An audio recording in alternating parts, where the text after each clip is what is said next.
Hai fotografer pemula, udah siap bikin foto yang keren? Mari kita mulai dan gasah.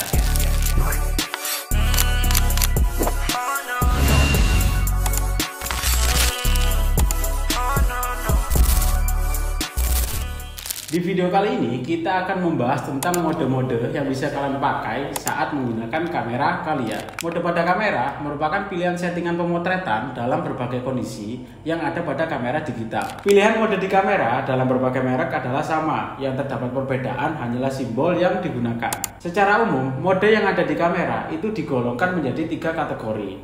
Yang pertama ada mode otomatis, yang kedua mode semi otomatis, dan yang terakhir adalah mode manual. Mari kita bedah satu persatu. Dalam mode otomatis, di dalamnya terdapat beberapa mode. Yang pertama ada auto, portrait, makro, landscape, sport atau action, dan yang terakhir ada mode night shot. Yang pertama yaitu mode auto.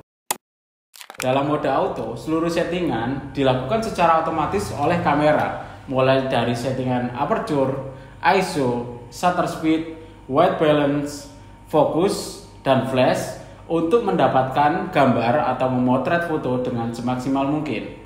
Selanjutnya yaitu mode potret. Jika kalian memakai mode potret ini, kamera secara otomatis akan memilih bukaan besar atau f kecil untuk mengabulkan background dan hanya fokus pada objek. Mode ini bagus digunakan untuk memotret objek tunggal sehingga mendapatkan jarak yang dekat dengan objek. Mode ini juga bisa mengenali dan fokus pada wajah manusia. Nah, selanjutnya yaitu mode landscape. Bisa dikatakan bahwa mode landscape adalah kebalikan dari mode portrait dari segi aperture yang digunakan.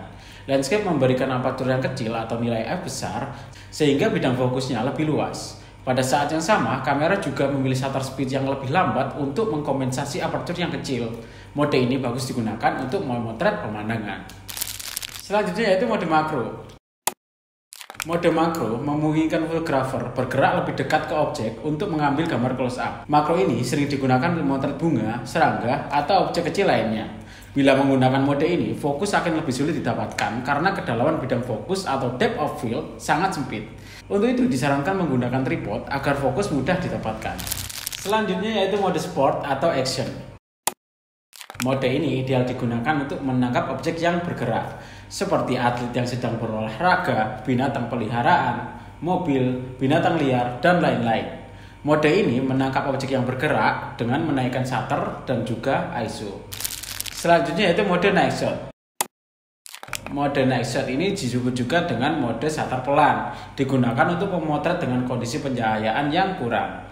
Kamera secara otomatis akan men-setting shutter speed yang lebih lama. Dalam mode ini disarankan untuk menggunakan tripod karena shutter speed yang lama akan membutuhkan kestabilan kamera agar tidak menghasilkan gambar yang buram atau blur. Nah, setelah membahas kategori mode otomatis, sekarang kita akan masuk ke dalam kategori mode semi otomatis. Yang pertama yaitu mode aperture priority. Mode ini memberikan kontrol secara manual terhadap settingan aperture, dan kamera akan memilih settingan yang lain secara otomatis seperti shutter speed, white balance, ISO, dan lain-lain untuk mendapatkan exposure yang bagus. Selanjutnya ada mode shutter priority. Mode shutter priority mirip dengan mode aperture priority. Hanya saja yang dikontrol secara manual adalah shutter speed, sedangkan settingan yang lain otomatis dipilih oleh kamera. Yang terakhir yaitu mode program. Mode ini hampir sama dengan mode auto, tetapi mode program memberikan sedikit pengaturan secara manual terhadap aperture, shutter speed, dan ISO. Nah, untuk kategori yang terakhir yaitu kategori mode manual. Mode manual sendiri di mana seluruh settingan kamera kita atur secara manual. Untuk mendapatkan settingan yang pas, kalian harus terlebih dahulu memahami apa itu segitiga exposure, di mana dengan melakukan settingan terhadap shutter speed, aperture, dan juga ISO. Baik, sekian pembahasan dari kita terkait mode-mode kamera. Kalian bisa coba sendiri, pilih mode yang kalian suka. Jangan lupa like, komen, dan share video ini untuk tips-tips fotografi lainnya.